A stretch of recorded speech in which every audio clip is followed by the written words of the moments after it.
dollar diplomacy, thank you, dollar diplomacy or debt trap, examining China's roles in the Western Hemisphere. We'll focus on China's growing role in Latin America as well as its implication on United States national security. Without objection, all members may have 5 days to submit statements, questions, and extraneous material for the record, subject to the length limitation in the rules. I will now make an opening statement and then turn it over to the ranking member for his opening remark. Okay, my opening statement. Good morning, everyone, and thank you to our witnesses for being here today. I have long felt the United States doesn't spend enough time engaging with our own hemisphere. It is my view that under successive administrations, both Democratic and Republican, the United States has paid too little attention to Latin America and the Caribbean. And it's now clearer than ever that China is filling the void. Since 2002, China's annual trade with the region has increased from $17 billion to $300 billion. 17 countries in the region have now joined this Belt and Road Initiative. The Chinese government has provided over $140 billion in loans to Latin American countries. And China has now surpassed the U.S. as the top trade partner for Brazil, Chile, and Peru. Some of China's investments had helped countries build much-needed roads and bridges. However, I have deep concerns about the negative financial impact of many of these projects on our allies. Moreover, I believe China's involvement in the region poses significant national security challenges that we need to examine much closely.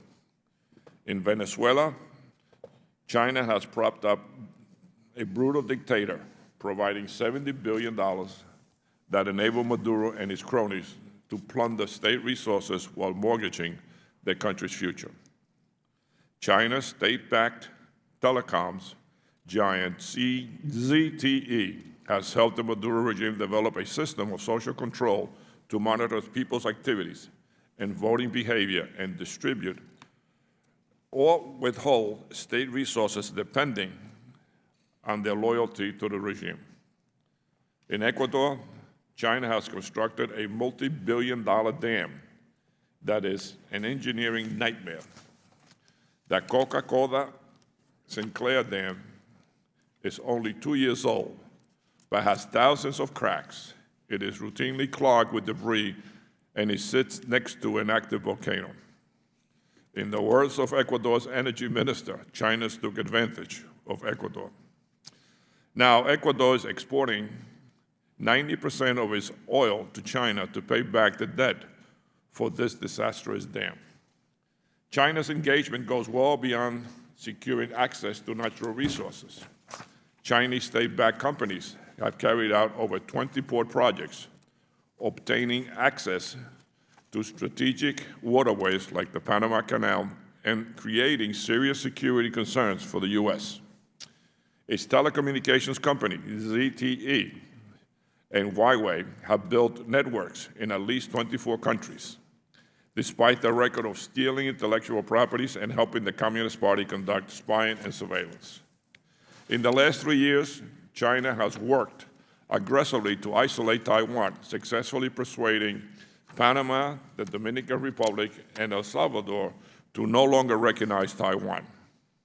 China also pursued an ambitious soft power agenda, opening more than 40 Confucius Institutes and bringing Latin American journalists to China to expose them to propaganda that whitewashes the Communist Party's repression of its own people.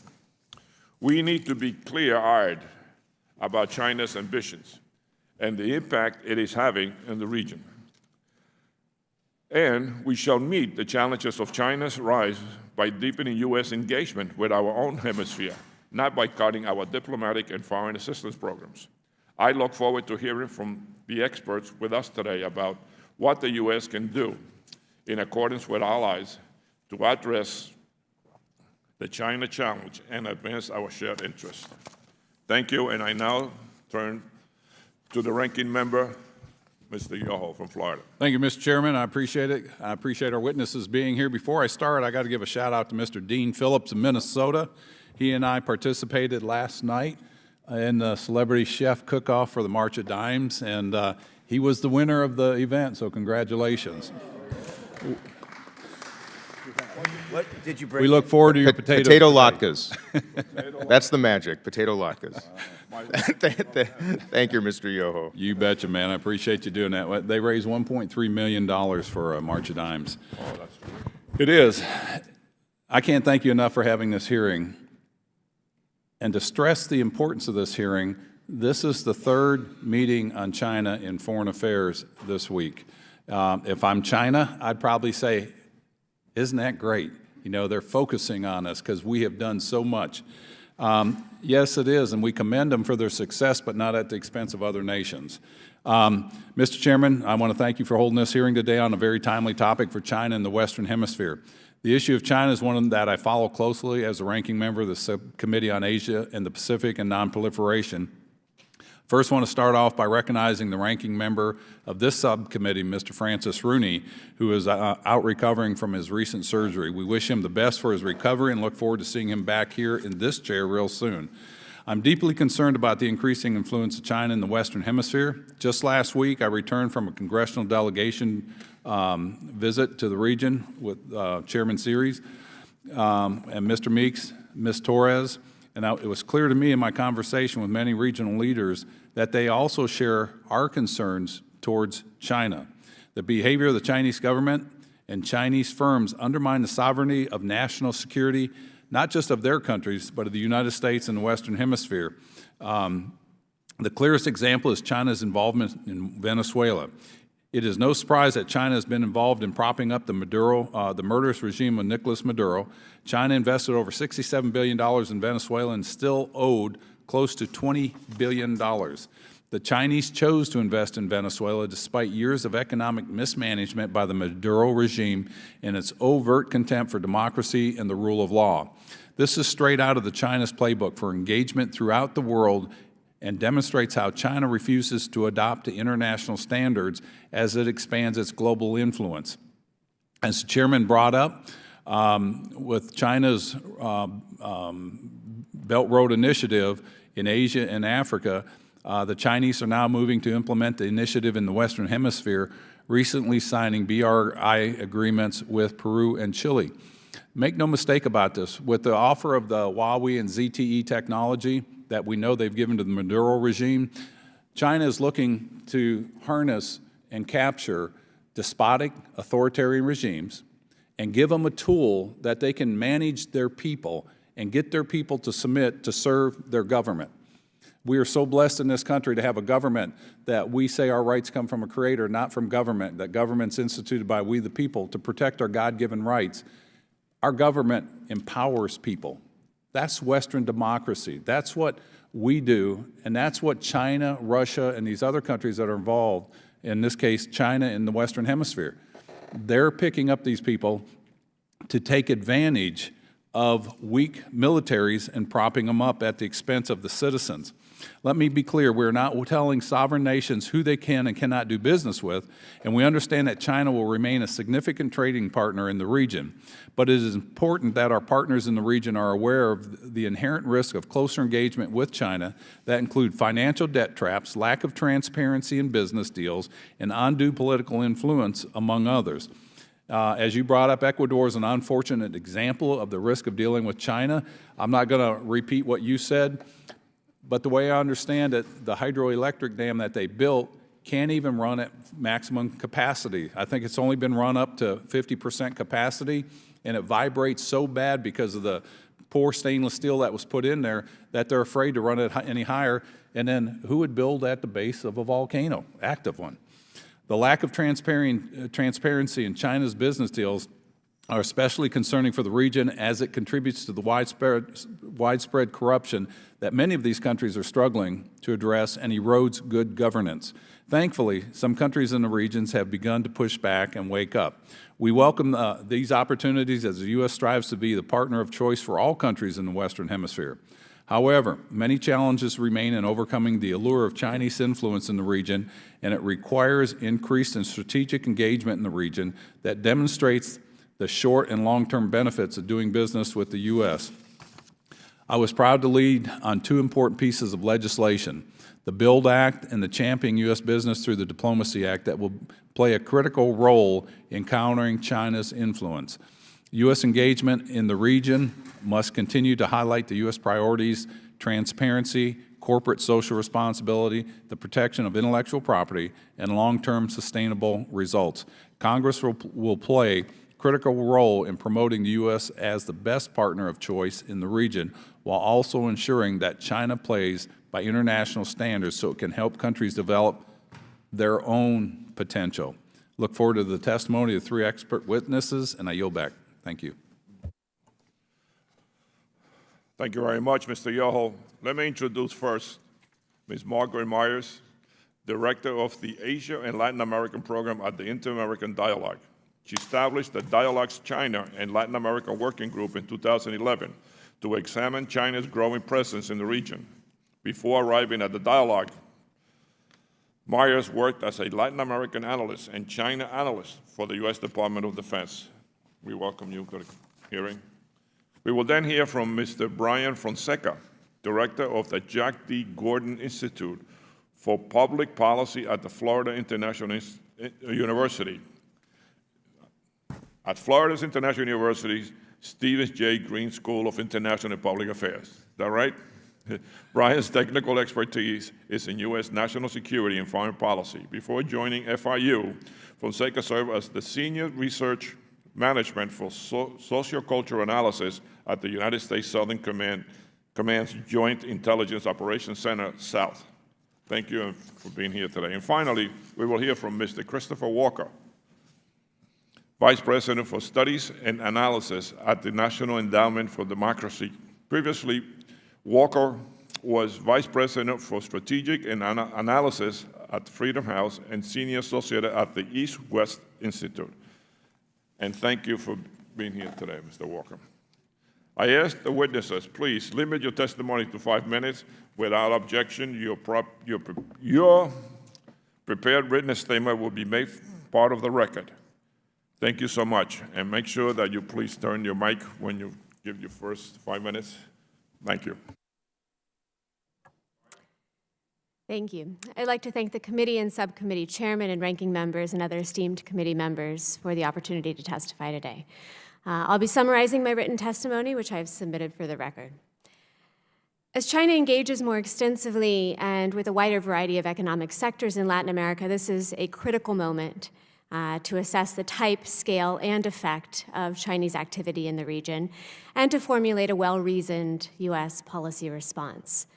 With this in mind, I'd like to offer just a few thoughts on the ways in which the China-Latin America relationship has developed over the past decade, how it is now evolving, and some implications for U.S. relations with the region. I'd first note the need for us to be very clear about the extent of Chinese engagement with Latin America. We've seen remarkable growth in Chinese activity in the region, but we are not seeing a headlong, unfettered advance on the part of Chinese actors. Chinese economic engagement and influence, for that matter, is unevenly distributed across the region. China presumably has the most influence and the greatest capacity for exercising what some have called coercive economic diplomacy in those countries that depend heavily on Chinese trade, such as South America's major commodities exporters, or that have relied heavily on Chinese state finance or development assistance. And there you have Venezuela, Brazil, Ecuador, Argentina, and some Caribbean countries, and a handful of countries in the Central American region. China has indeed used its economic leverage in some of these countries to ensure, for example, that Chinese companies are awarded key contracts. There are also indications that some of these governments have weakened investment and other standards or are disregarding existing regulations to attract Chinese investment and facilitate trade. That said, China's economic presence in the region doesn't always guarantee support for Chinese objectives. Some governments, like Costa Rica's, have been seemingly dismissive of China's interests, or, as in Chile, resistant to China's model of government-to-government deal-making. Chinese companies have also frequently failed to deliver projects in Latin America, and Latin American countries have taken note of this, even in those countries where they have relative carte blanche. This is due in large part to a failure to practice due diligence and accurately assess risk. But I should say, based on our own analysis, that they've been extraordinarily successful in acquiring and investing in port facilities.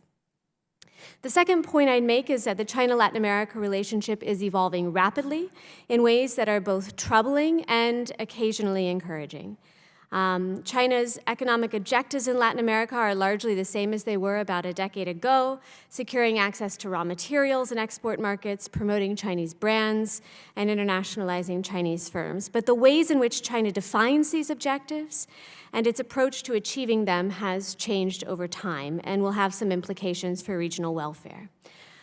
Efforts to integrate more extensively across the region's natural resource supply chains have left China with an increasingly dominant position in some of the region's strategic sectors. China is also supplying the region with a very different set of products than it was a decade ago: high-tech electricity transmission lines, cutting-edge telecommunications and surveillance equipment, for example. Some of these goods will be promoting of economic development, but the possible implications of others, like Chinese-made intelligent monitoring systems, as you've already mentioned, are exceedingly troubling. On the more encouraging side, there are some limited indications that Chinese companies are embracing global standards for corporate social responsibility in particular. Some are also partnering more extensively with local and foreign firms when striking deals in the region. But these cases are, again, limited, and there aren't any particular poster children, right, Chinese poster children in this respect. And finally, as concerns U.S. policy on the matter, I'd simply say, in the interest of time, that the U.S. must recognize that it can't replace China in Latin America. China plays a critical economic role at this point in the region that no other partner or group of partners can fill entirely. As a result, an us or them policy will be viewed as unrealistic by most all governments in the region. But we can try to ensure best outcomes in the China-Latin America relationship, in addition to boosting outreach, including through the BUILD Act, and I commend Congressman Yoho for his great work on that. But I agree with Chairman Sears that even more must be done in terms of engagement. The U.S. must also focus on strengthening governance, improving transparency, and fighting corruption to ensure better results and as level a playing field as possible for American and other international companies, or domestic companies for that matter. The development and enforcement of rules-based trade and investment mechanisms will also be critical to ensuring regional stability and a strong U.S.-Latin America relationship in the years to come. I'll end my comments there. Thank you again. Thank you. Mr. Fonseca? Thank you, Chairman Series. Gentlemen, it's an honor, absolute privilege to be here with you today to talk about China's, the role China plays in terms of its threats to U.S. national and regional interests. Although there's certainly a strategic and even aspirational intent to China's rise, there still remains elements of opportunism that guide its global and hemispheric engagement. Chinese activities across the hemisphere vary in size and scope, as Margaret notes. And although it's well known, it's still important to note that, that Latin America is not the only space in which China is aggressively pursuing relations. And so what that means is, from a strategic security perspective, Chinese engagement in the Western Hemisphere is undoubtedly part of a broader global effort aimed at shaping a world consistent with its authoritarian model. So in general, I assess four areas where, excuse me, where Chinese engagement in the Western Hemisphere is challenging U.S. and regional national interests. The first to include Chinese economic practices and the proliferation of Chinese surveillance and IT technologies, both of which I strongly feel undermine the efficacy of democratic institutions and expand Chinese influence across economic, political, and security landscapes. Whether intentional or not, China's economic engagement enhances Chinese influence in these economic, political, and security spaces, but it also undermines already struggling democratic institutions by inducing corruption and circumventing transparency and accountability, critical pillars to democratic governance. Chinese engagement also undermines rule of law and bypasses important environmental and labor standards. As far as Chinese investment in telecommunications, artificial intelligence, and other critical technologies, I feel it represents a serious concern for the United States. The concern is largely in the vulnerabilities of Chinese technologies from a technical perspective. There's also the potential that these technologies could serve as intelligence collection platforms against the United States and its partners in the region, and certainly there are questions about the overall impacts on digital sovereignty and norms. Third is Beijing's complex information campaign, where it's leveraging Chinese regional media platforms, Confucius Institutes, and overseas ethnic Chinese, and it's deepening people-to-people contacts in the region to build soft power and differentiate the Chinese brand from the United States. And then finally, Chinese military and security engagement is positioning itself as an alternative to U.S. security assistance and could influence security calculations of countries in the region in the long term, while also providing China with important access in this hemisphere. Additionally, China is emphasizing engagement with Latin American law enforcement agencies in a comprehensive way. This shows that Beijing acknowledges that domestic security concerns are more prominent than external security threats for the region. The influence of military institutions across the region vary. You can take Argentina as an example, where the Minister of Defense, that cabinet-level position is usually afforded to a member of the opposition. So it shows you the diminishing influence of militaries in the region. There's design to that. I would also sort of suggest that China's also expanding, that China's expanding engagement in Latin America will probably not lead to direct military challenge to the United States in the near term, such as the establishment of Soviet-style client-state relationships, military bases in the region, or open funding of anti-U.S. insurgencies. This is not, however, due to benevolence, Chinese benevolence. Rather, I think it's simply not currently in its strategic interest to do so. For now, it's far more effective to buy its way into the region. However, as Chinese corporations become more involved in Latin America and Chinese communities grow with respect to their political profile in the region, China may be increasingly tempted to engage in security cooperation with governments of the region to protect the interests of its corporations and nationals. China's position in Venezuela is a glaring example of its willingness to go against the region when its interests are threatened. So how do we respond to Chinese engagement in the Western Hemisphere? So let me lay out a few things that I think might be prudent for us. First, I think it's imperative that we disaggregate the good from the bad and resist labeling all Chinese activities as nefarious and antithetical to U.S. and regional interests. Not all Chinese engagement is designed to directly challenge the United States, and a great deal of it remains economic and opportunistic.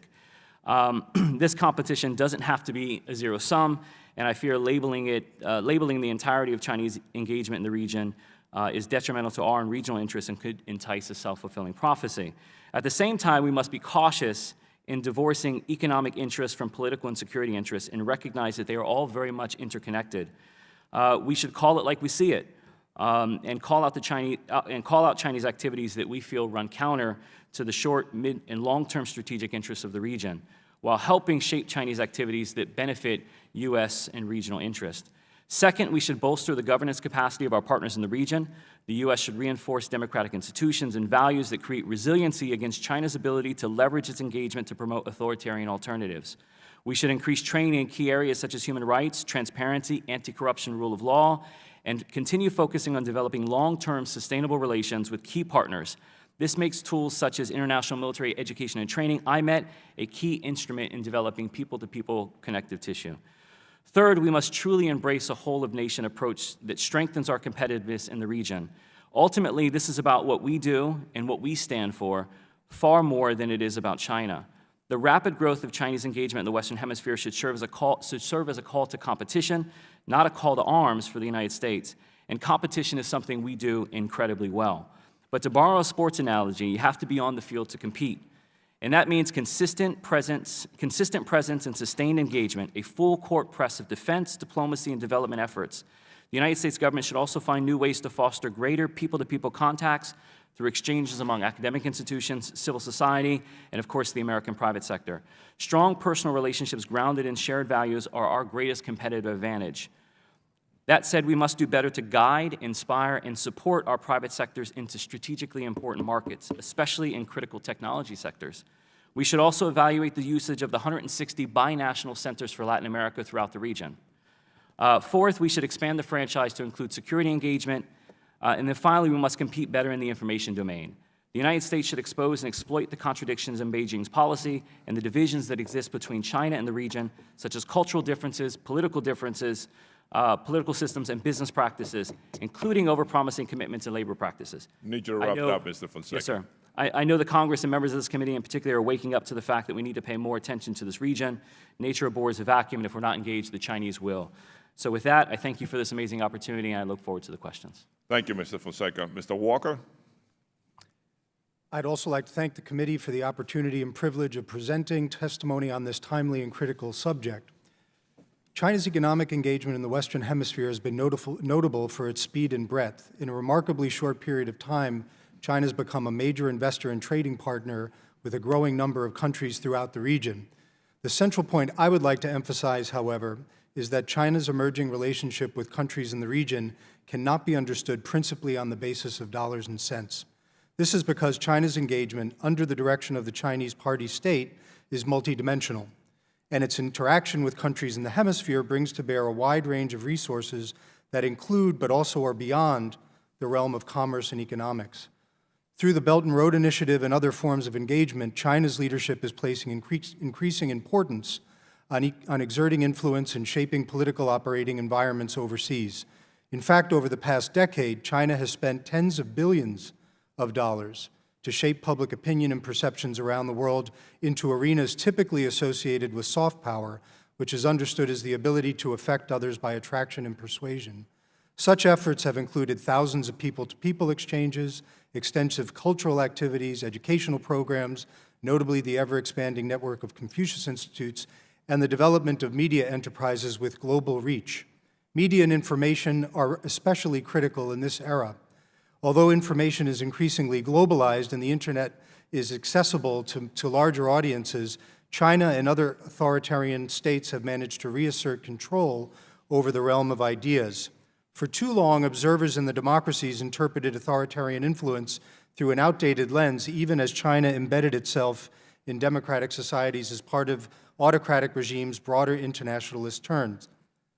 China's engagement tends to be accompanied by an authoritarian determination to monopolize ideas, suppress alternative narratives, and exploit partner institutions. This unanticipated authoritarian engagement by states like China to exert influence abroad has created a need for new terms that can adequately describe this new situation. Chief among these is what we've termed sharp power. This describes an approach to international affairs that typically involves efforts at censorship and the use of manipulation to degrade the integrity of independent institutions. And this was a term that we developed through a report we released in December 2017 titled Sharp Power, Rising Authoritarian Influence. And so when we think about these issues, we have to keep this framework in mind. So let me just say a few words about China's engagement in Latin America, given the wider context. The media sector is critical. Beijing's strategy in this respect is multifaceted. First, it seeks to disseminate its messages directly through its state media presence in the region. Chinese state media outlets Xinhua and Chinese Global Television, CGTN, do not openly disclose the number of staff or bureaus they have in the region, but clearly their presence is growing. Second, China's state media are entering into partnership agreements directly with local media outlets in Latin America, which include placing paid supplementary materials in local media, content sharing agreements, placing other content into the wider media landscape, content co-production and training and exchanges of editors, journalists, and documentary filmmakers. As documented in our Sharp Power report, Argentina and Peru are among the countries that have various media partnerships with China. In Peru's case, an agreement between CGTN and the National Institute of Radio and Television in Peru emphasizes joint collaboration in news exchange, co-production, technological cooperation, and personnel training and mutual visits. In Venezuela, CGTN and Telesur maintain a joint cooperation deal. Technology is also critical. While a fuller picture of the technological reach of China in Latin America is only beginning to emerge, several recent reports have highlighted how Latin American governments are employing Chinese technologies in a variety of ways. Most notably in Venezuela, Reuters has reported how ZTE technology is powering the so-called Fatherland Card. In Ecuador, Foreign Policy Magazine and the New York Times have recently described in striking terms how loans from China have enabled the Ecuadorian government under former President Rafael Correa to purchase a nationwide network of 4,300 surveillance cameras from Huawei. And there's more to that story, but I'm going to leave it there. And let me just say a word about the Confucius Institutes, which get quite a bit of attention, but are only one part of China's engagement in the education sector. The Confucius Institutes are controversial principally because of their opacity and the way in which they operate on university campuses. The Chinese government's staffing and control of curricula ensures that courses and programming will subtly promote CCP positions on issues deemed critical or sensitive to the Chinese authorities, such as territorial disputes or religious minorities in China. So I would just say in conclusion that we have not had a proper frame for understanding China's engagement with the world, and we've been slow to recognize that in an era of globalization, authoritarian regimes, including China, play by their own rules that are often predatory and are keen to remove the goalposts on the international level toward their authoritarian preferences. So very quickly, just 5 quick ideas for how we respond. First, we have a pressing need to address the evident knowledge and capacity gap on China in Latin America and elsewhere. Second, we need to shine a spotlight on authoritarian influence so that these societies can better understand it. Third, we need to safeguard democratic societies in Latin America against undesirable Chinese party-state influence. And fourth, we need to reaffirm support for democratic values and ideals. And finally, we need to learn from our democratic partners who have been more deeply engaged on these issues and can share essential learning with partners in Latin America that are in an earlier stage of their relationship with China. Thank you very much for your attention. Thank you, Mr. Walker. Now we'll do members' questions. I will lead it by saying one of the concerns that I have is the fact that for years we haven't really focused Democratic and Republican administrations in this region. And now you take a look at China, and it went from $17 billion to $300 billion. What is the total trade that we have with this region? About $800 billion? Ms. Myers? Are you talking for China? Yeah, no, with this region, the Western Hemisphere. What our trade? China and Western Hemisphere? Somewhere in the neighborhood of No, 500. our trade with the region. I don't know exactly the number for. Anybody know? I think it's something like $800 billion. Something of that nature. Okay, I just wanted to get confirmed. I don't remember the number. But my concern is if China went from 17 to 300, that's a sizable chunk. And I think we should be concerned on some of the things that they're doing. And in your comments, Ms. Myers, you didn't seem to be too concerned about China in this Western Hemisphere. Did I get the wrong impression? No, I am concerned about what China is doing in the Western Hemisphere, but I would simply say that we need to be very careful about not characterizing the entire Western Hemisphere as being, under the thumb of China necessarily. It varies considerably, and considering that the U.S. has very limited resources and needs to apply them effectively, we need to think best about how to allocate those resources. So we need to think about those particular countries that are under greatest threat of influence, nefarious influence in certain cases, and then those that aren't, and then how to deal respectively with each of those nations. Well, I just get concerned how quickly they got there. Yes. So in the next 10 years, if we're not careful, it's been a remarkable rise. The trade with China is going to be double. So I was just wondering, anybody else have any comment? How quickly this went from 17 to 300? So I think what I would emphasize in this context is that the trade number has increased, but so has engagement in so many other spheres. And I think in the same way that the United States has been slow to recognize the abrupt and rapid engagement on the trade and commercial side, we've also been slow off the blocks to recognize the larger implications of China's engagement more broadly. And I think we're only starting to engage, and I think this hearing and others that are happening in the next week or two are so important to start putting into perspective the scope of the challenge. And my other question, Mr. Fonseca, how can countries in the region avoid similar outcomes as the Ecuadorian experience with this dam and this, now that they're exporting 90% of their oil to China? Yeah, Chairman, that's an excellent question. And I think, again, it centers on governance. It centers on our ability, and again, this is where I sort of put the onus on sort of our engagement and how we're able to shape some of those outcomes. I think that governance is a key issue. If you look at that dam in particular, just about every Ecuadorian involved in that is now in jail on corruption charges. And so, working that issue of governance, accountability, transparency, anti-corruption, I think those are really key in sort of creating environments that are more resilient to the types of Chinese economic activity. Yes. Might I add to that? We need to create or ensure a more inclusive environment at the very onset of the development of these projects. And that includes trying to ensure that civil society in particular is well advised and participating at the very earliest stages.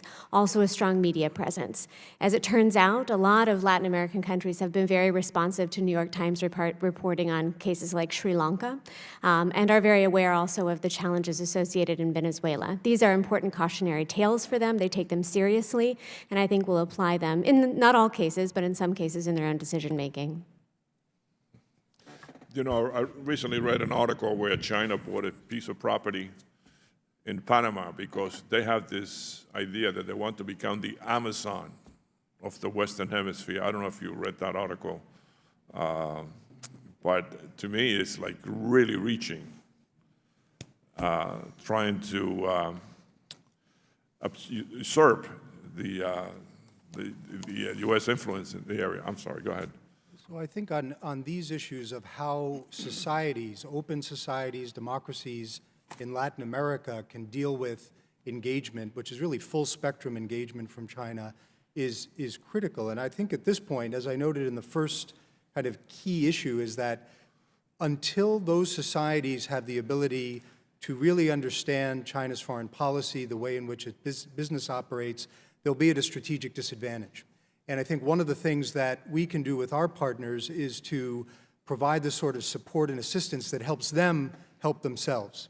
Because over the long haul, if civil society and journalists and editors and the policy community in Ecuador, where they really didn't have, as I understand it, a vigorous discussion about the ECU 9/11 investment by China in their security system, which meant that the society really wasn't prepared for the wider implications of how this technology would be used. Until that sort of knowledge and understanding grows some roots in Latin American societies, they simply won't be equipped to deal with this challenge. My time is up. Ranking Member Yoho. Yeah, I can't tell you how much I appreciate your testimonies. I mean, you guys are spot on pretty much on everything. There's a few I disagree with. But I think of right now, this is probably being monitored in China through the CCT cameras or whatever. We have a free society. And so we value freedom of speech, freedom of thought, freedom of expression. They despise that. But yet here we are talking about them so they know what our next strategy is. I don't know. I can only assume in China, they don't have open meetings like this saying this is what we're going to do in South America, this is what we're going to do. And I think we need to change our game plan. We had a hearing yesterday, and they were talking about the research and development that China does, these companies do, but those companies don't do that independently. It's the Chinese government directing that, putting the money in that. And so here we have the entrepreneurs, the people out there creating. Yes, there is some government money in R&D, but we're solely dependent more, I think, on the entrepreneur. And I think we need to change a game plan here in the United States. My question to whoever wants to first answer this, what type of countries is most likely to partner with China? Type of leader, the economy, strength of the judicial system, and rule of law? Anybody? So, Congressman, I'll take a first stab at it. I mean, for me, governments that are, highly centralized, autocratic, have strong fear of opposition, these are countries that seem to be aligned with China very early on. If you look at the countries that China has considered, considerable support for, Venezuela, Ecuador under Correa, Bolivia, I mean, these are countries that there is a natural gravitation for China to engage in this region. And they're sort of like-minded, as I sort of referenced in my opening comments. I mean, there's a strategic interest in ushering in a global environment that embraces, accepts authoritarian political models. All right. Go ahead. I would simply say that China is most likely to engage with all of the countries in the region, but in very different ways. So, I mean, it's a completely opportunistic model. And so when there are opportunities to engage on a government-to-government level, which is the preferred model, they're going to do that. And that's been the case in Ecuador, that's been the case in Argentina under Cristina Kirchner, it's been the case in Venezuela. And often there you have very little transparency and you have, deals that do not turn out well. In other cases, Chile, there's a lot of engagement. And actually, frankly, I think some of that is a little bit more worrisome than what we're seeing elsewhere because it's at the high-tech level. It's going to ensure that China has a very critical place, both in terms of establishing a presence for the renminbi in the region, but also in terms of as a sort of beachhead for technology application and expansion. But everywhere, we're seeing things. It's just very, very different on a case-by-case basis. Okay. Mr. Walker, do you want to add to that, or are you pretty much the same? So I think it's not surprising that China has a certain form of relationship with governments that are operating in a similar way, which is to say prioritizing state power, marginalizing independent voices, suppressing free expression. That comes naturally. I think what's much more concerning in the last 5 to 10 years is the engagement that China has with other open societies and how it uses the open space and exploits it for purposes that are more consistent with those animating principles that you would find in China. And I think this is something that we haven't quite come to terms with yet, and we're only in the early stages of understanding, but it's something we have to accelerate our learning on quickly. All right, let me ask you this. When China comes to a country in Latin America, do they bring their workers material, build restaurants and hotels that they stay at and promote a Chinese economy, or do they integrate the economies in those countries? That largely depends on the country and the regulations that they have and how much economic leverage they have in terms of But in a negotiating country with where China. you've got a despotic leader that's open for corruption and all that, what do you see? Yeah, in those cases, yes, you do see Chinese Okay. workers coming sometimes, or in small countries, Bahamas, for example, that really don't have a lot of leverage in negotiations, you'll see that Right. happening as well. In Brazil, not really at all. Okay, what is the attraction of partnering countries partnering up with China, keeping in mind China's halfway around the world versus partnering with the U.S.? Why China versus U.S.? Has it been our absence, or has it been our demand for all the things we believe in this country after 200-plus years of rule of law, equality, and freedom of speech and all that? What do you guys find? Mr. Walker? I think I have to say right at the outset that we need to recognize that in places like Latin America, Sub-Saharan Africa, the Balkans, and elsewhere, there's a real need for investment. It's a fact. And at a very basic level, those societies are looking for investment, and China's offering it. I think that's one part of the discussion. I think what we're missing at this point is a more rounded discussion on the implications of Chinese investment in these settings, and what open and free societies and investment from open and free societies have as a competitive advantage for our partners. And I don't think we've made that argument as vigorously as we can, and we need to do that because China's making another argument. And I'm happy to talk more about that. I'm out of time. But I would love to have another round if we get it. Mr. Chairman, thank you. Thank you. Joaquin Castro? Thanks, Chairman. It was mentioned earlier that several of the Latin American countries have signed on to China's Belt and Road Initiative. Where does Latin America fit into China's Belt and Road Initiative? Anybody's fine. Thank you. Yeah, so it was in 2018, during the China CELAC Forum, that Latin America became officially part of the Belt and Road Initiative, but it's unclear what precisely that means. At this point, the Belt and Road has come to just simply encompass and define all of China's foreign policy, an ambiguous construct. These 14 countries that have signed on now, I think most recently Peru, these are non-binding contracts, or they're not contracts at all, they're memorandums of understanding. But most importantly, I think for China, they indicate symbolically a degree of support for China's broader foreign policy objectives and for China's presence in the region. So at this point, they're largely symbolic. What Latin American countries are hoping for, frankly, is an infusion of capital, especially in the infrastructure space. Well, and let me ask you, we've had a big debate in this country about privacy and the ability of both government and private companies to review people's data, personal information. There are parts of China where people basically live in a surveillance state, and they've helped deploy that technology in other countries, including in places like Africa. Have we seen that in Latin America at all? So, Congressman, I'll take that one. We are seeing the proliferation of Chinese telecommunications surveillance technologies in the region.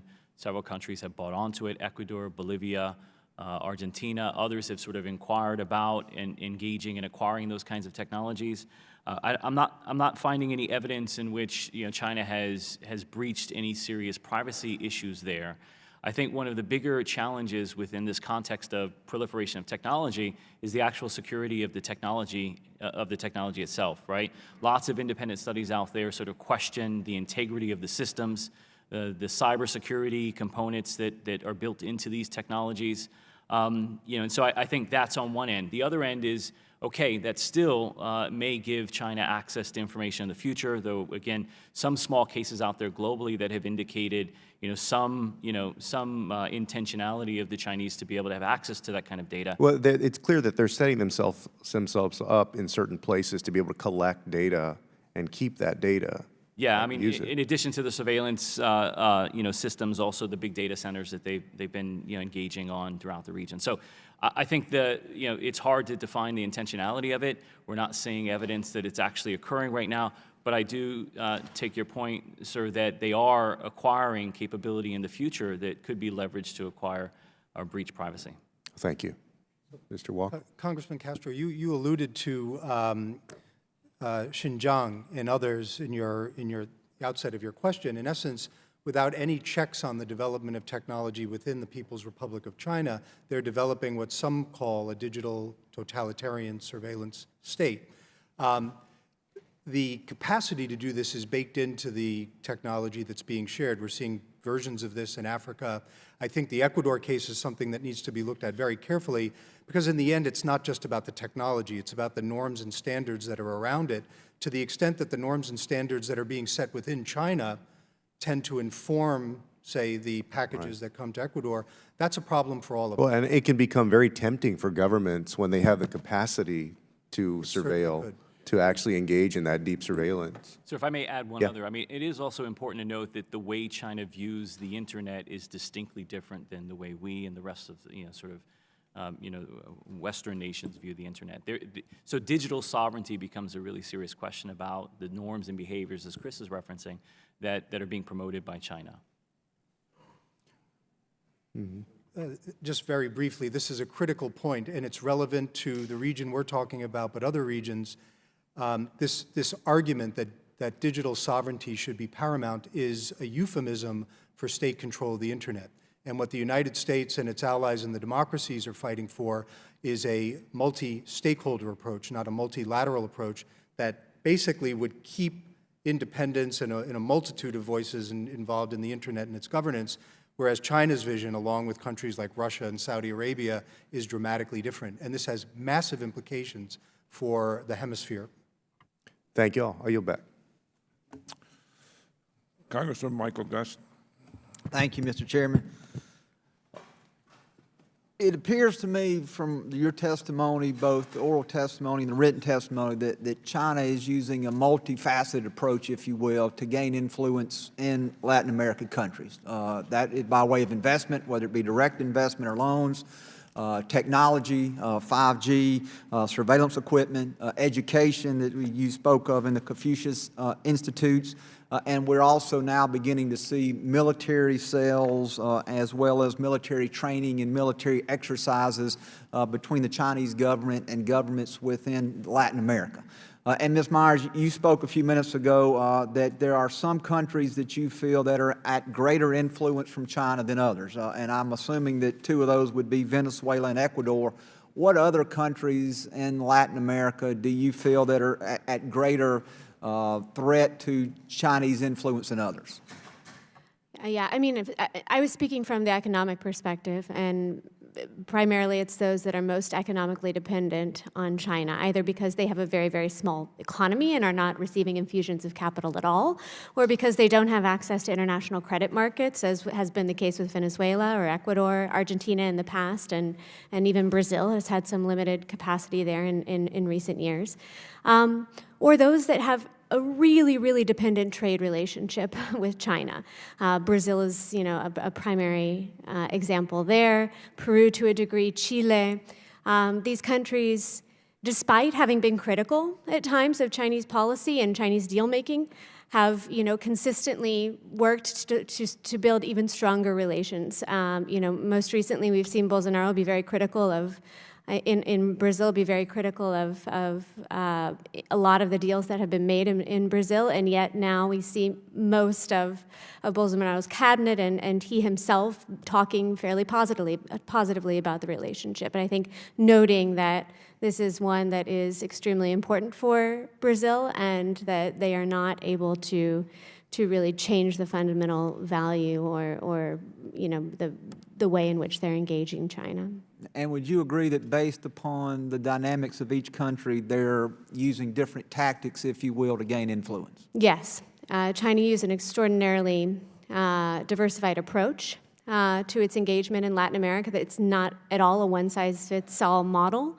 It depends on the type of governance that we see in a country, the structure of the economy. China has used major infusions of state finance in countries that do not have access to international credit markets, for example. In other cases, it's competing actively through public-private partnerships or negotiating with the government on a wider variety of sort of technology or innovation packages. But it really depends on the interests of the country and the various ways that they can achieve their own objectives there. Mr. Walker, let me ask you a question. In your written testimony, you talk about technology, and we talk about China exporting, particularly to Venezuela, to some extent Ecuador, but probably more Venezuela, technology that enables countries to collect personal data and track citizens' behavior. Will you expand on that just a little bit, please? So I think what's important to recognize is that the fundamental principles that China, and when I say China, it's really important to emphasize, the authorities in the Chinese party state, that they're developing a whole suite of technologies that are designed for what they call social management. And it's, again, a kind of catch-all for surveillance, personal control, for controlling their citizenry. And in parts of the country, this is already quite advanced. I think what's so concerning now is that in a country like Venezuela, given the extraordinary degree of repression there, it's very hard for civil society to hold their own government to account. Moreover, if we look at more open societies where there's an opportunity at least to have a meaningful discussion about what China calls the digital Silk Road, which they seem to be emphasizing more, it's in essence a piece of the Belt and Road Initiative, but focused on providing loans and investments in the digital sector. I think we have to be incredibly vigilant in understanding the implications of this if we see more Ecuadors, if we see other countries that are adopting this technology, because as Congressman Castro alluded to, governments may be tempted to use these in ways that their own populations would not welcome. And in the absence of meaningful debate and discussion at the outset of agreements that bring this kind of technology into countries, it's very hard to unwind it and uproot it. Thank you. Mr. Chairman, I yield back. Congressman Espaillat. Thank you, Mr. Chairman. Ms. Myers, I want to ask regarding the access to capital, the financing, and the predatory practices that China has been engaging in with Latin American countries. In fact, many have considered that this is a sovereignty issue because they're sort of like strangled for decades financially. What are the, I've been asking this question and I haven't gotten a clear answer from anybody. What are the actual provisions of those loans that are predatory in nature that will strap countries for decades financially and maybe put their own sovereignty in jeopardy? These loans in Latin America are structured very differently than what we saw in Sri Lanka and in some other worrisome cases in Asia. And so for that reason, this notion of a sort of debt trap diplomacy doesn't apply as clearly in the Latin American context. That doesn't mean that these aren't problematic, though. One of the main features of the Chinese state loans, right, policy bank loans that we see in Latin America is that they're oil-backed. A lot of them, not all of them, but to countries that have received a lot of them, like Venezuela and Ecuador, they are usually repaying these in oil. That was a way for China to mitigate its own risk, but it's become very problematic since oil prices dropped a number of years ago. The model doesn't work so well when that happens. And as a result, we've seen, Venezuela really struggle to repay these loans, and a lot of the oil that they are sending is destined essentially for China and also for Russia to a degree. And this puts Venezuela in a very difficult position, obviously, but also other countries like Ecuador, which has a similar model. Also, in the case of Ecuador, we have there is a sovereignty question there, in that Ecuador received a lot of finance, promised a lot of oil in exchange, but that oil wasn't yet readily available. And so they had to make a decision to drill in a new area in the Yasuni, which is highly biodiverse, very controversial, in order to make that happen. And so that was something that wasn't forced upon them necessarily, but was necessitated by this loan agreement. So that, I would say, certainly is a sovereignty question. And then overall, the debt issue is concerning just how much debt these countries have as a share of GDP. It's not all Chinese debt, but Chinese debt is a significant portion of it. And that, of course, has implications for long-term stability. Thank you. Anybody on the Chinese presence in the Panama Canal? I think we have ignore that a little bit, and I think it's crucial and strategically crucial that their presence there could be negative for U.S. investment and trade in general. Anybody on their presence in the Panama? Mr. Walker, anybody? No one? Yeah, the Panama case is, I think, a really fascinating one, and one that we have to keep a very, very close eye on. It's kind of unclear how that's going to unfold. On the one hand, there have been a slew of deals, as you all know. They've been well reported. It's shocking, actually, how much activity there is in Panama. But these are mostly construction contracts. They're not investments. Okay. And Panama is not highly dependent from a trade perspective on China. So I wouldn't say that it's got this, extreme dependency issue. Nevertheless, there's a lot of interest in Panama in striking new deals, and a lot of interest on the part of Chinese companies in becoming even more extensively involved in some critical assets in Panama. Okay. And so if that happens, I think it has major implications. Already we're seeing major implications in very strategic areas in terms of potential surveillance and potential control over really critical assets that are, of course, critical to the United States from a trade perspective. Okay, regarding surveillance, can anybody shed light on the 16-story antenna in Argentina, and what role is it playing regarding surveillance? Anybody? Congressman, are you talking about the space? Yes, correct. So we're kind of classifying as a black hole, no pun intended, given the sort of the nature of it. But it's one of these really unique arrangements in which no one outside of the Chinese government actually has access to the facility, right? It's written for a 50-year agreement. There are provisions where you can put pressure, and that recently happened in Argentina, where they were able to restructure a little bit of that deal. But my sort of my assessment on the ground is that Argentine government officials can't walk into that facility and get a good sense of what's going on. So the speculation that's being used for things like intelligence collection, but again, there's nothing out there really concrete that we can hang on outside of the fact that there's just a lot of privacy, in sort of darkness surrounding that particular facility. Thank you. I'm out of time. Thank you.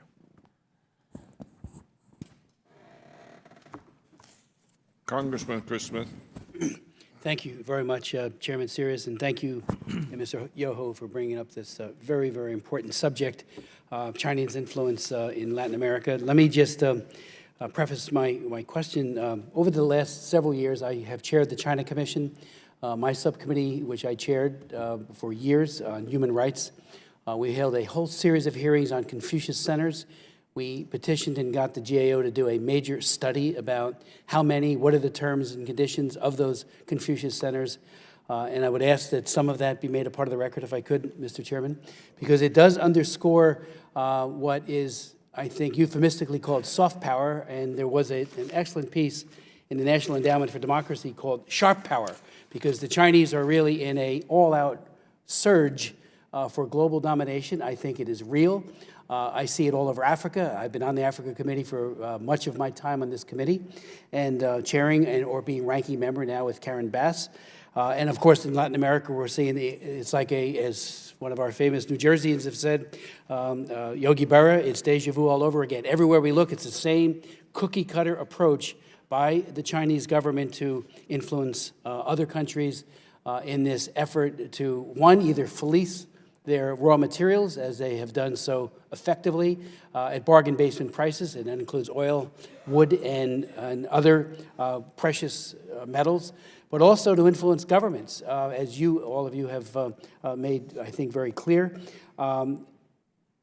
I would ask, if you would, my first question would be about these Confucius centers. One number put it at 19 Confucius 39 Confucius Institutes and 19 Confucius classrooms in 20 Latin American countries. But what I think most people don't understand is that, and when these university presidents, including our state, Mr. Chairman, invite them in, the teachers are handpicked by Beijing. They are told there's no Tibet talk. There's no talk about Tiananmen, and there's, the three T's, as they call it.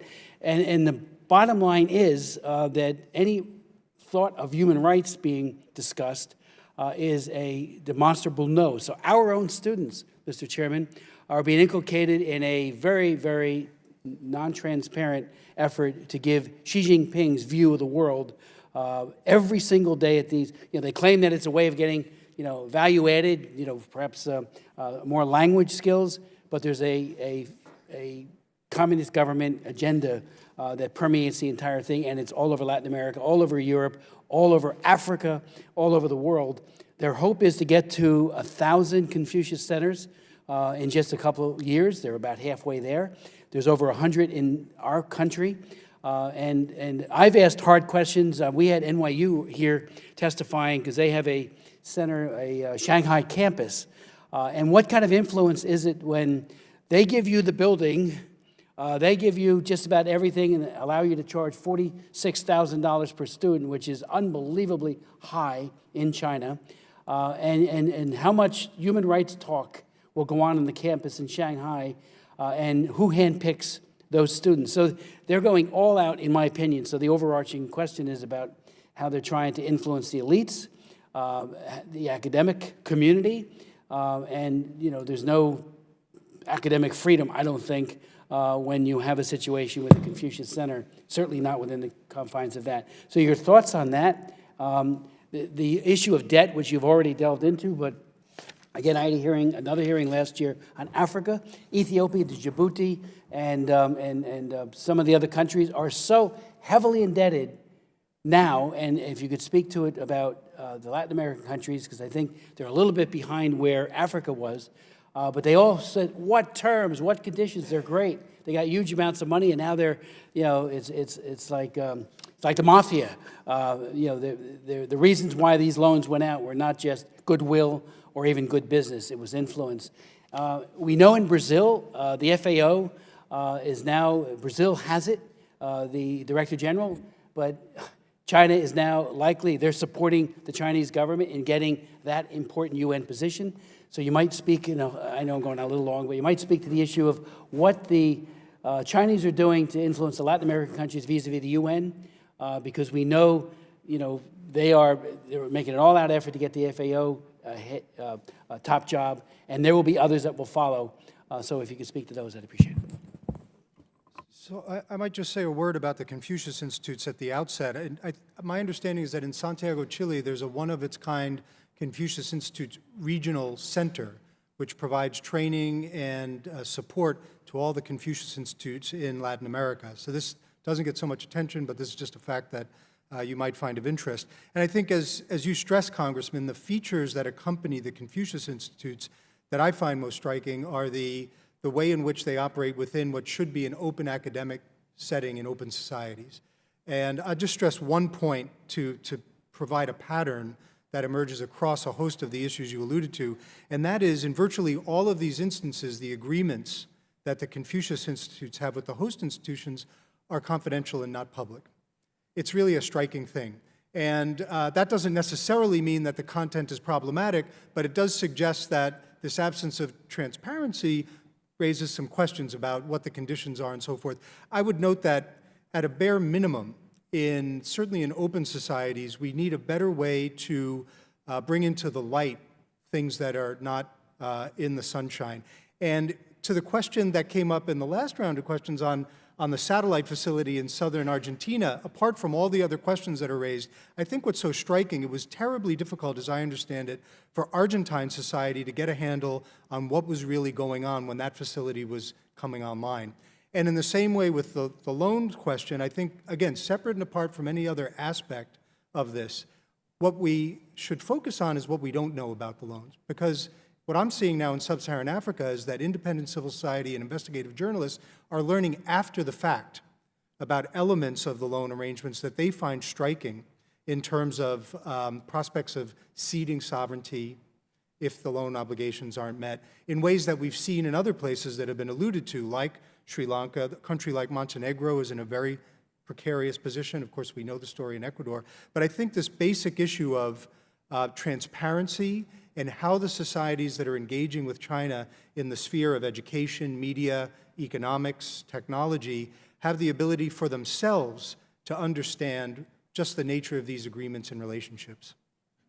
Thank you. May I just add? Oh, I'm sorry. We ran out of time. Congressman Levin.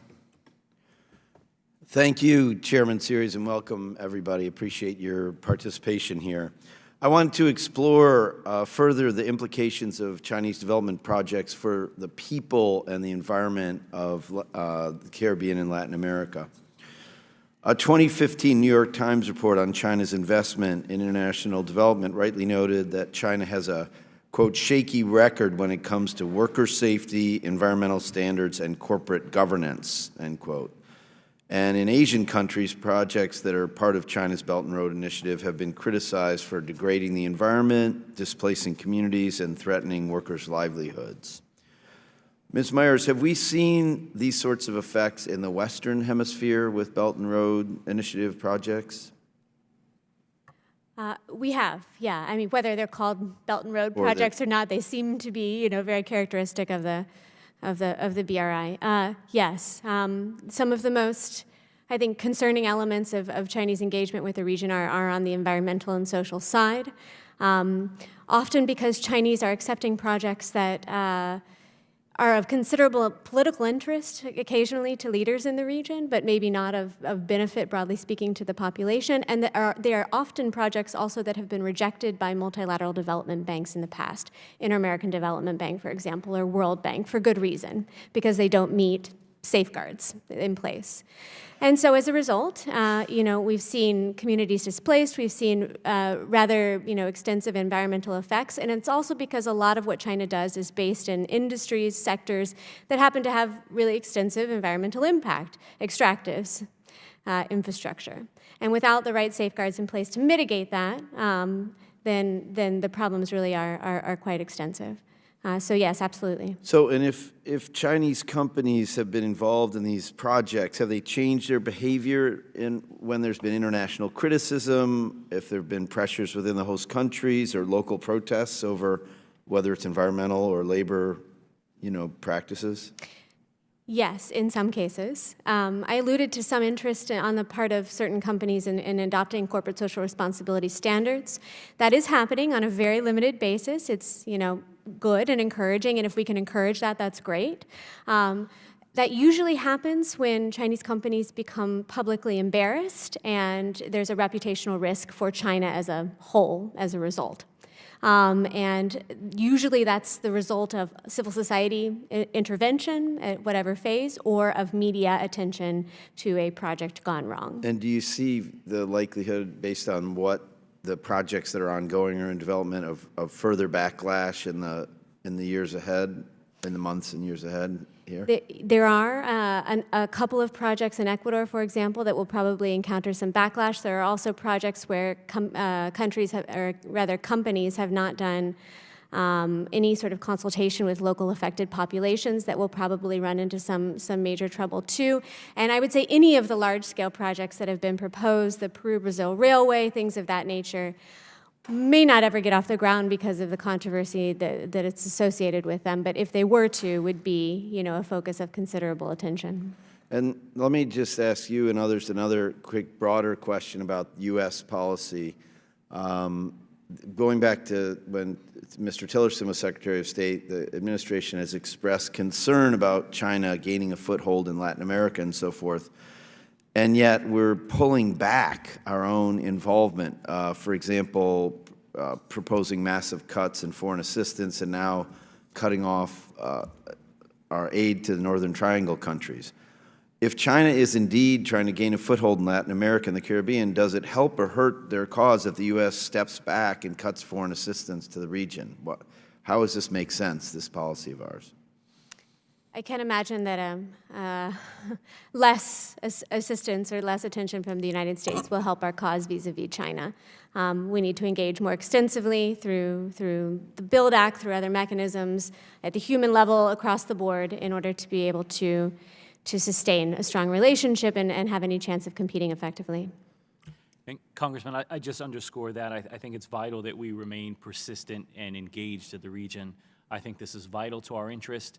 You know, as I sort of referenced in my opening comments, you know, if we're not there to fill that space, the Chinese likely will. Thank you. I'll just end, Mr. Chairman, by saying that I feel like this committee is a bastion of bipartisanship, and I hope we can all work together to continue to aid and assist our friends south of the border here in this hemisphere. Thank you. Thank you, Mr. Levin. Mr. Phillips, Congressman Phillips. Thank you, Mr. Chairman, and to our witnesses. The challenge we face vis-a-vis Chinese influence in Latin America, I believe, is both well articulated and well documented. And amongst the tools in our toolkit are, of course, the BUILD Act and the America Crece initiative by the administration. I'm just curious from each of your perspectives, are either having any impact yet, and prospectively, are those two examples of initiatives in which we should be investing more heavily and more focused on? And Mr. Fonseca? Yes, sir. Congressman, I think it's certainly the right approach. I mean, any way that we can continue to mobilize, guide, inspire, support our private sector engaging, I think, is really vital. One thing that I will sort of note that I didn't have a chance to in opening testimony was, you know, the ability to differentiate our security engagement. This is something that doesn't get a lot of traction. I mean, we're best in class when it comes to mill-to-mill engagement, right? Where we're not really effective is in domestic law enforcement engagement and really institutionalizing our ability to bring law enforcement you know, cooperation in any real meaningful way. And I only say that because that's one of the areas in which I see China differentiating itself from the United States. It is engaging in the region in a robust local domestic law enforcement environment, and the Chinese have stated that as an emphasis as part of their, you know, their 2019-2021 plan, that they're going to continue to engage local law enforcement. So that's one of those areas I think we can continue to sort of pivot and cover ground, because we don't want to cede that local law enforcement space to the Chinese. I appreciate that. Mr. Walker.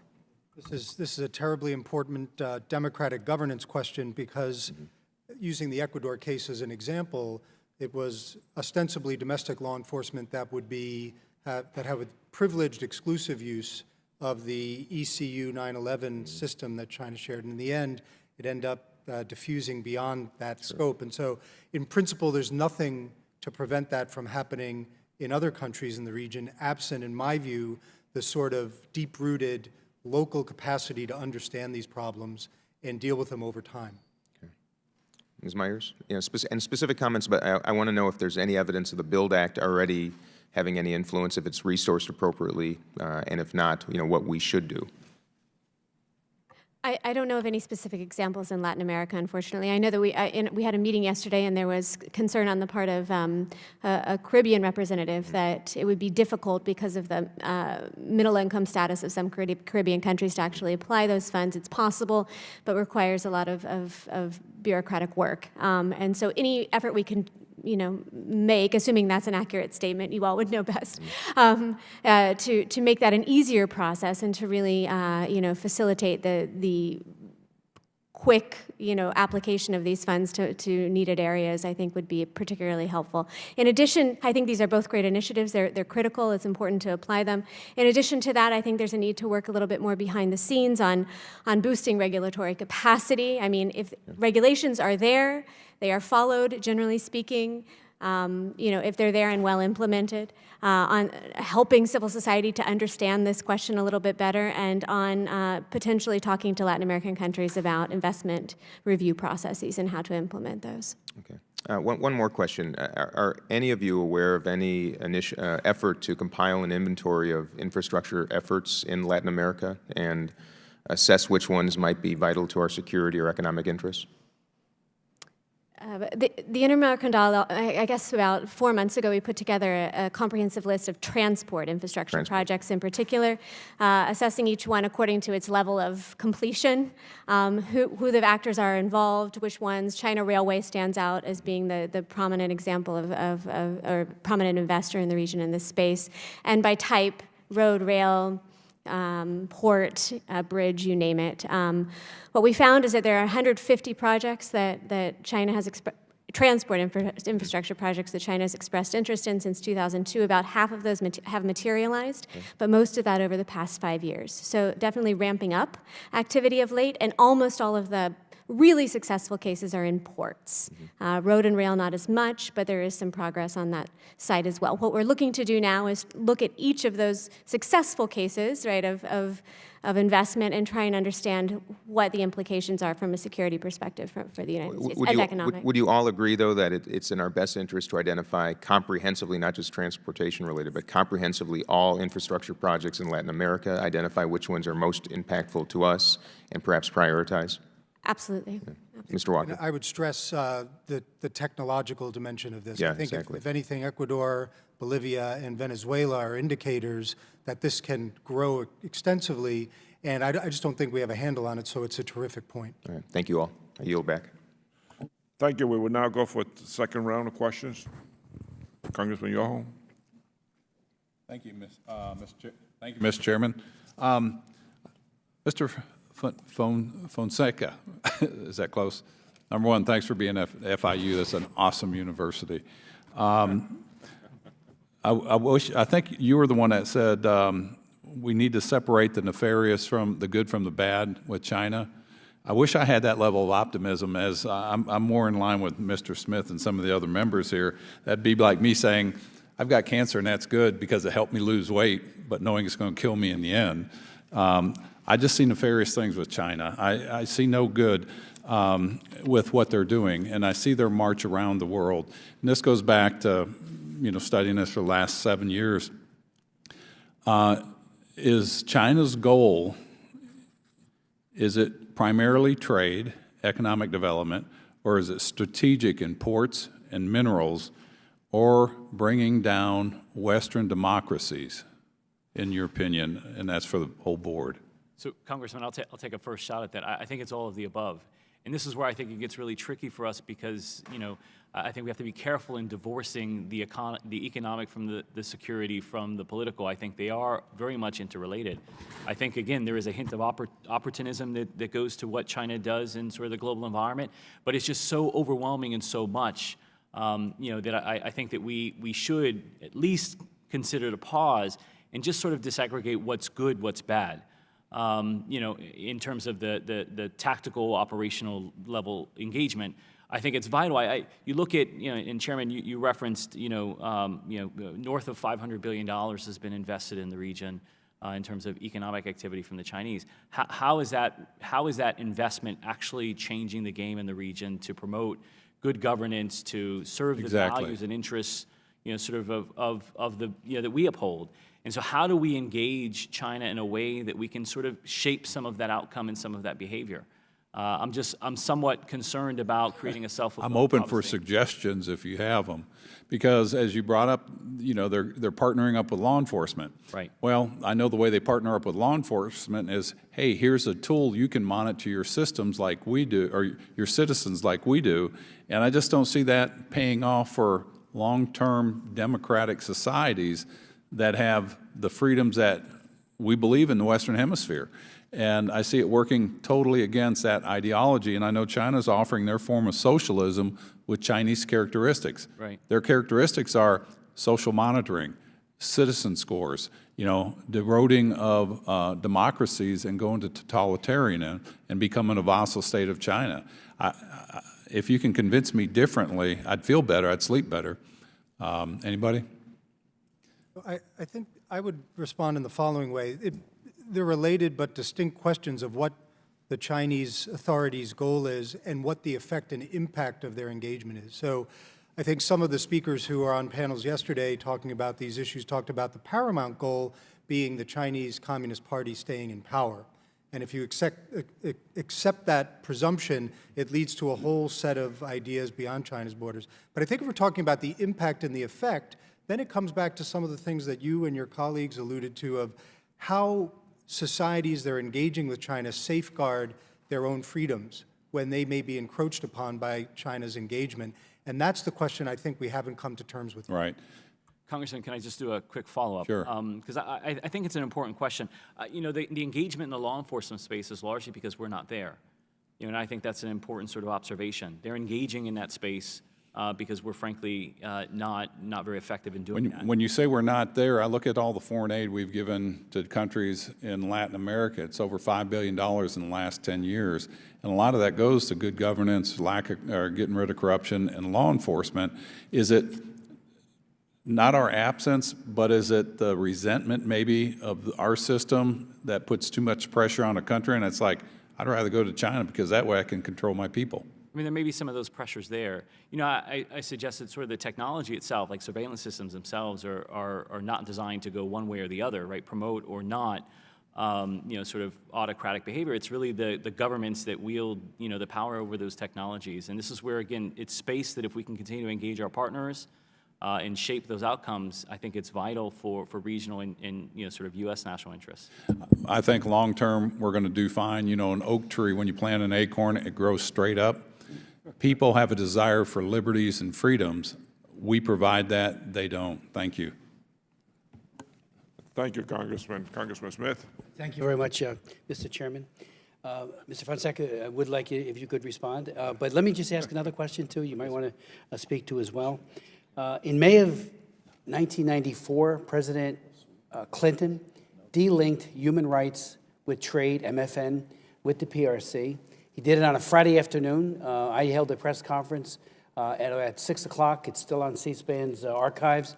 I worked along with now Speaker Pelosi in saying that there needs to be significant progress in the realm of human rights or else MFN's a goner. Well, we lost that opportunity when the delinking took place. And that has turned out to be the most false narrative ever, that if we somehow trade more, China will matriculate from a dictatorship to a democracy. It has not happened. They now pose an existential threat, I believe, to their neighbors and perhaps beyond. The military is, you know, what are they doing? Who is their natural enemy that they are so fearful of? It is an outward expansion like Putin, not a protection strategy that they've embarked upon. When it comes to human rights, they're a Tier 3 country on trafficking, and I wrote that law. They are an egregious violator of human rights on human trafficking, sex and labor trafficking. When it comes to religious freedom, they're a CPC country of particular concern, and it has gone from bad to worse under Xi Jinping, as I think all of you know. On December 27th, the Washington Post published an op-ed that I wrote called "The World Must Stand Against China's War on Religion."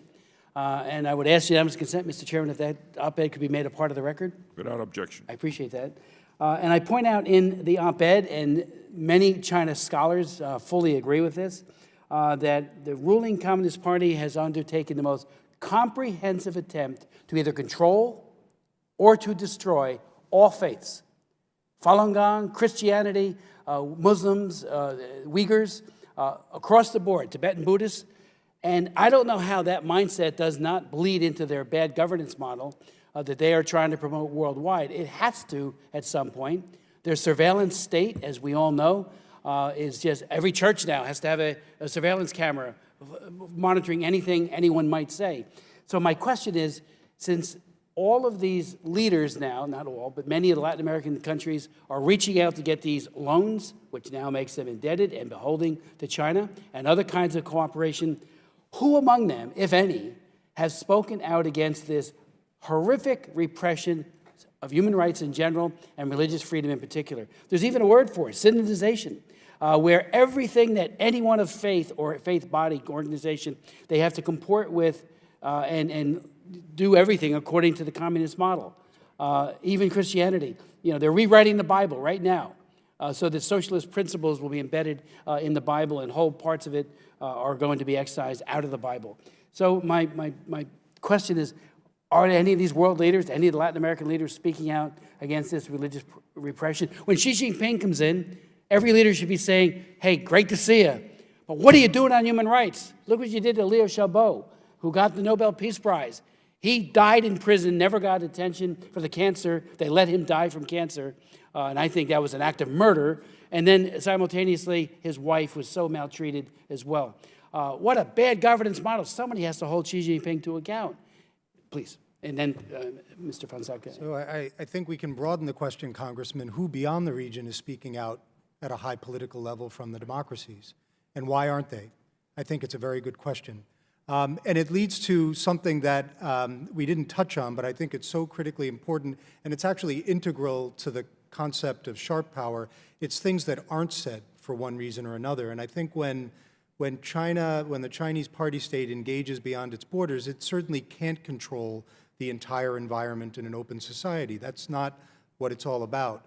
It's about minimizing and sidelining those things that they would prefer not to have heard. So for a while it was the T's, it was Tiananmen, Tibet, Taiwan, right. But I think there's some evidence to suggest that the space for sidelining discussions is growing. And this is something that's very hard to track. It's in essence trying to identify gaps, things that aren't happening, but this is the preference, I think you've rightly identified, of the leadership in Beijing.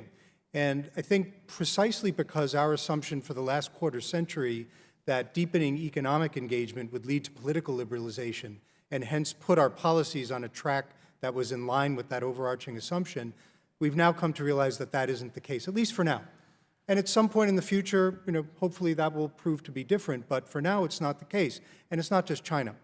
And I think as we come to grips with that, we're trying to situate ourselves in terms of appropriate responses at a time when we're working at a disadvantage. And I think this is key. We're actually starting from a weaker position because we didn't start to react, say, 5 or 10 years ago. And it makes it more difficult to get civil society up to speed, to understand how the Chinese party state operates and so forth. And until we do that, we're going to be at a disadvantage in meeting this challenge.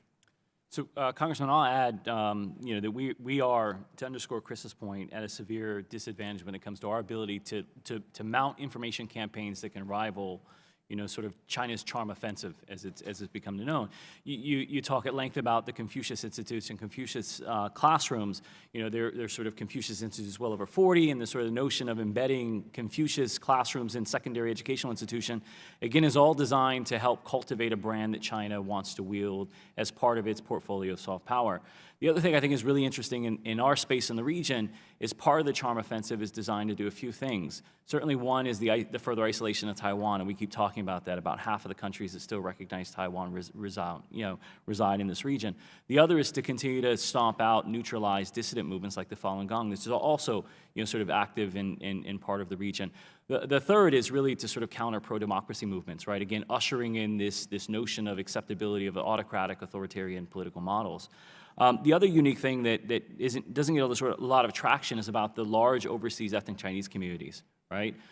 In part of the role of Confucius Institutes in the Trauma Offensive is teaching Mandarin language to overseas ethnic Chinese as a means of being able to communicate to and through these communities to continue to promote sort of Chinese domestic and foreign policy objectives.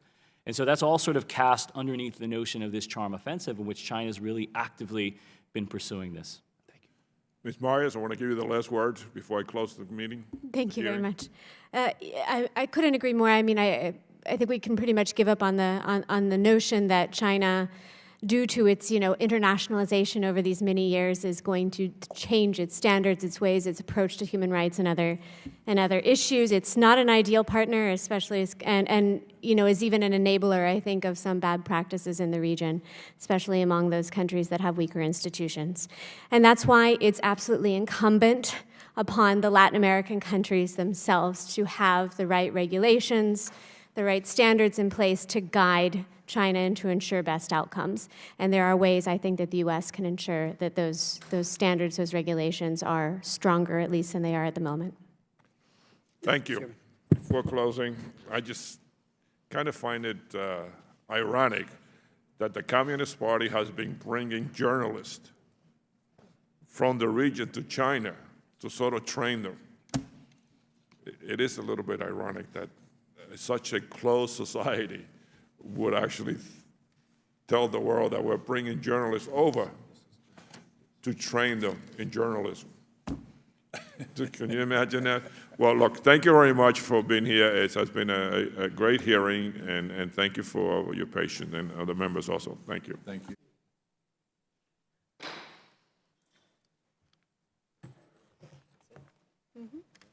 Now you run.